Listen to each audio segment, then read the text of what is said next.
안녕하세요, 여러분. 거미집 이론에 대해서 설명을 한번 드려볼게요. 배추에 있어요. 배추가. 그런데 이 배추에 수요가 갑자기 급증했어요. 왜 수요가 급증하게 됐냐면 중국산 김치에서 뭔가 나왔다고 뉴스가 나온 거죠. 그럼 좋은 게 나왔을까요? 나쁜 게 나왔을까요? 나쁜 게 나왔겠죠. 그러니까 사람들이 믿지 못하니까 이제 김치를 스스로 담궈서 먹어야 되잖아요. 그러니까 국내산 배추에 수요가 급증하기 시작했겠죠. 그래서 처음 출발은 배추는 수요량과 공급량이 같았을 거예요. 그럼 이때의 균형 가격이 있었겠죠. 그런데 2022년에 그 뉴스가 딱 뜨자마자 배추의 수요가 급증했어요. 그럼 일반적인 재화의 경우에는 수요가 증가하면 바로 공급이 따라서 증가해서 균형 가격을 유지시켜 준다고요. 그런데 배추의 경우에는 수요가 증가해도 공급이 증가될 수가 없는 거죠. 그럼 고스란히 초과 수요가 발생해요. 그러니까 가격이 폭등하는 거죠. 가격이 폭등합니다. 그럼 이제 다른 농사를 지었던 분들이 굉장히 후회를 했겠죠. 배추가 금값이 됐으니까요. 그래서 결심했죠. 내년도는 뭐다? 배추다. 그래서 2022년도에 폭등된 가격을 보고 2023년에 공급량을 결정지어버린 거예요. 이해되셨나요? 그랬더니 2023년도를 기준으로 따져보니까 드넓은 배추같이 쫙 깔려있는 거죠, 농촌에. 그래서 배추의 공급이 증가한다고 해서 배추의 수요가 압도적으로 따라서 증가하나요? 그렇지 않죠. 그러니까 고스란히 초과 공급이 발생하게 되고 2023년에는 배추 가격이 폭락하게 돼요.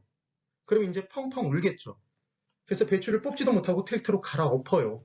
얼마나 우셨겠어요. 그래서 뭐라고 결심을 했냐면 다시 한번 배추 농사를 지으면 내가 성을 간다 이렇게 얘기를 한다고요. 그래서 이 시에서 박씨로 내가 성을 가겠다 이렇게 얘기를 하는 거죠. 그럼 지금 2023년에 폭락된 가격을 보고 2024년도에 공급량을 줄여버렸다고요. 그럼 2024년은 배추 공급이 감소했겠죠. 그럼 이제 초과 수요가 발생할 것이고 가격은 뭐예요? 폭등하겠죠, 다시. 그랬더니 이제 2025년에 갑자기 농촌에 박씨가 증가했어요. 그러니까 폭등된 가격을 보고 2024년에 폭등된 가격을 보고 2025년도에 공급량은 증가해버린 거죠. 공급이 증가됐습니다. 갑자기 박씨가 늘었네요. 성을 갈고 다시 배추 농사를 지으신 거죠. 그래서 초과 공급이 발생하고 가격은 다시 폭락해요. 이렇게 수요 증가 시 공급이 바로 따라서 증가하지 못하기 때문에 초과 수요 발생하고 가격 폭등 발생하고 초과 공급 발생하고 가격 폭락 발생하면서 균형점에 접근해가는 궤적 모양이 뭘 닮았다? 거미집을 닮았다. 이게 무슨 이론? 거미집 이론이죠. 그래서 거미집 이론은 기본적으로 수요와 공급의 시간 차이 때문에 존재합니다. 시차 때문에. 근데 이 시간 차이는 수요 때문에 발생하는 게 아니라 공급이 바로 증가되지 못하기 때문인 거예요. 그래서 거미집 이론은 일반 재화 모두에 적용되는 게 아니라 공급의 시간이 소요되는 재화, 대표 주자 부동산이 있겠죠. 그래서 단기에 공급이 불가능한 재화만 부동산, 농수, 축산물 등이 포함될 거예요. 이 개념을 기억해 두셔야 돼요. 그래서 공급량 결정은 지금 이 거미집 이론이 이렇게 유지되기 위해서는 이 내용에서 누구는 약간 좀 이상하죠? 공급자가 약간 이상하죠. 공급자는 미래 가격을 예측해서 미래 공급량을 결정했다면 초과 수요, 초과 공급이 없을 것이고 가격 폭락이 발생하지 않는단 말이에요. 그런데 오로지 현재 가격에만 일희일비해서 다음 연도의 공급량이 결정지어져 버리기 때문에 공급자가 제대로 된 예측을 못하니까 초과 수요, 초과 공급, 가격 폭등, 폭락이 반복된 거란 말이에요. 기억하세요. 제가 얘기하는 짱구는 뒤통수, 앞통수가 튀어나온 사람이 아니라 약간은 합리적인 판단을 못 내리시는 분이란 얘기예요. 그래서 거미집 이론에서는 반드시 전제되는 조건이 있어요. 공급자는 현재 가격에 의해서만 공급량을 결정하는데 그때의 공급은 언제 이루어진다? 미래에 이루어지는 거죠. 왜 현재 가격에 반응했는데 미래 공급량이 되죠? 짓는데 생산하는데 시간이 걸리니까. 이걸 기억해 두세요. 그러면 당해년도에 금년도에 공급량은 무슨 가격에 의해서 결정됐죠? 과거 가격에 의해서 결정된 것이겠죠. 한 개씩 차이가 발생할 수밖에 없습니다. 그런데 수요는 바로바로 반응해요. 그래서 현재 가격, 현재 수요량, 미래 가격, 미래 수요량 그렇게 기억해 두시면 돼요. 그리고 이 거미집 이론을 만든 사람 이름이 있었죠. 에치겔이라는 분이 만드셨는데 에치겔. 이걸 꼭 기억하고 싶다 그러면 에거먼이나 이렇게 기억해 보시면 된다고 그랬어요. 되셨죠? 그리고 거미집은 만약에 공급자가 짱구가 아니면 거미집에 걸려요? 피해요? 피하죠. 그러니까 공급자는 짱구라는 걸 꼭 기억하세요. 그리고 2023년도에 초과 공급 발생했을 때 얘를 뭐 하지 못하니까 저장해 놓고 기다려서 2024년도에 초과 수요가 발생했을 때 팔면 될 것 같은데 저장이 불가능한 거죠. 저장 비용이 너무 많이 들어가니까. 되셨어요? 이것도 조건입니다. 그리고 만약에 수출입이 가능하다면 수입해서 이 공급의 시간 차이를 줄여버릴 수 있잖아요. 그런데 그때에도 농수산물은 수입해서 들어올 수 있지만 호주 아파트를 국내에 들여올 수는 없는 거죠. 들고 들어올 수는 없어요. 그래서 개방경제, 수출입이 가능한 경우에도 농수산물의 경우에는 공급의 시차를 줄임에 따라 검지이론이 약하게 반응될 수 있고 아예 안 나타날 수도 있겠지만 부동산의 경우에는 여전히 검지이론이 발생할 수밖에 없다. 부동산의 무슨 특성? 부동성 때문에 기억을 꼭 해두세요. 그래서 2022년도에 폭등된 가격에 맞춰서 2023년도에 공급량이 결정됐다는 걸 반드시 기억하세요. 이게 제일 중요한 포인트입니다. 이때 이렇게 됐던 이유는 공급의 비탄력성 때문이라는 거죠. 그런데 이 검지비론의 모형이 하나가 아니라 시장에서 수요와 공급의 곡선의 기울기의 차이에 따라서 한 점으로 몰리기도 하고 무슨 형? 수렴형. 퍼져나가기도 하고 이게 무슨 형? 발산형. 같은 범위 내에서 돌고 돌기도 했었죠. 순환형이었어요. 세 가지 모형으로 나온다는 게 기억나시면 돼요. 자, 처음에 시장에 수요와 공급이 있습니다. 지금 미세하게 보세요. 지금 수직선을 쫙 내려봤을 때 공급의 기울기와 수요 곡선의 기울기 정도가 공급이 수직선에 더 가까워서 기울기가 더 크죠. 그럼 공급의 탄력성이 지금 더 작은 경우잖아요. 수요가 더 탄력적인 경우네요. 이때의 경우를 볼 거예요. 그때 자 얘는 지우고요. 이때 수요가 증가했습니다. 그럼 수요가 증가하면 수요 곡선이 어디로 이동하죠? 우측으로 이동해요. 그럼 우측으로 이동하면 원래는 균형점이 여기에 찍혀야 된단 말이에요. 우리가 공부한 내용에 의하면. 근데 이렇게 찍히기 위해서는 공급량의 증가도 이루어져야 되는 거죠.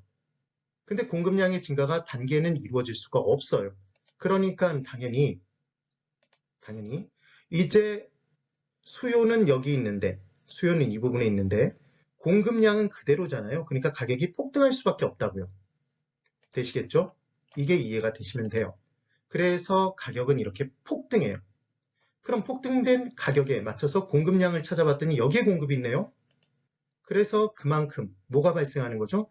초과 공급이 발생합니다. 그러니까 가격은 뭐예요? 폭락하겠죠. 그럼 폭락된 가격에 맞춰서 공급량은 이 부분에 있어요. 그러니까 공급량이 감소하니까 초과 수요가 발생하죠. 이번에. 그럼 초과 수요에 의해서 가격이 폭등해요. 다시 초과 공급, 가격 폭락, 초과 수요, 가격 폭등을 반복해 가면서 뭐에 가까워지고 있죠? 균형점, 지금 이 점에 가까워지고 있죠. 수렴하고 있죠. 이게 무슨 형? 수렴형이라는 얘기입니다. 이해되셨어요? 이 개념이에요. 그래서 뭘 꼭 기억해 두셔야 되냐면 지금 이 모양이 뭘 닮았어요? 거미집이죠. 그래서 얘가 거미집 이론인데 수렴형은 수요가 더 탄력적이어야 돼요. 그때 수요 곡선의 기울기가 더 작은 거죠. 공급 곡선의 기울기보다.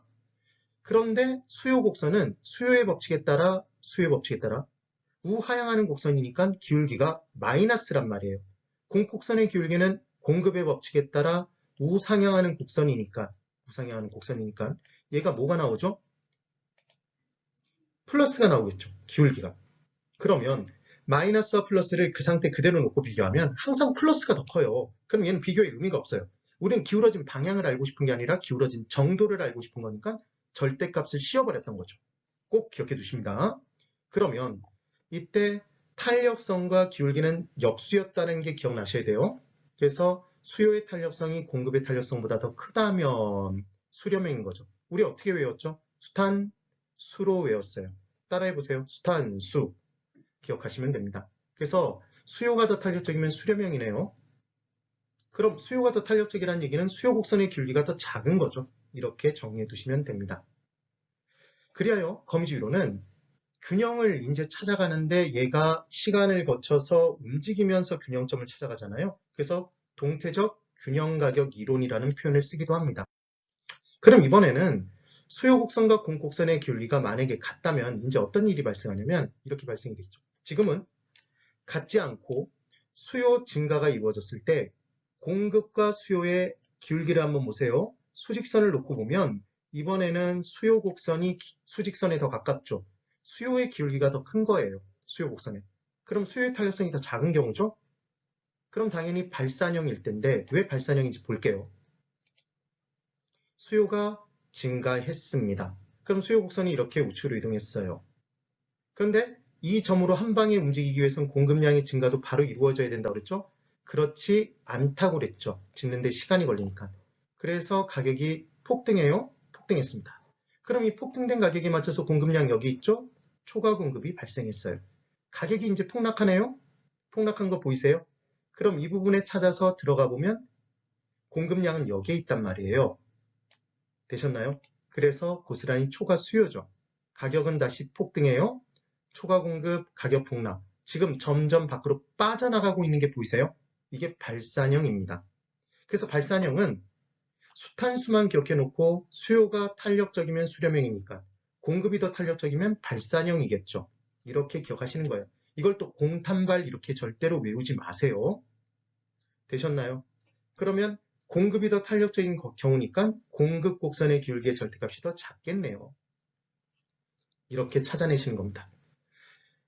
그럼 결국 수요의 탄력성과 공급의 탄력성이 만약에 같다면 그때는 돌고 돌고 돌겠죠. 순환형이라는 걸 기억해 두시면 돼요. 검시위로는 이렇게 기억해 보시는 겁니다. 탄피는 계산 문제로 나중에 또 연습을 시켜드릴 거예요. 네, 여기까지입니다. 대단히 수고 많으셨습니다.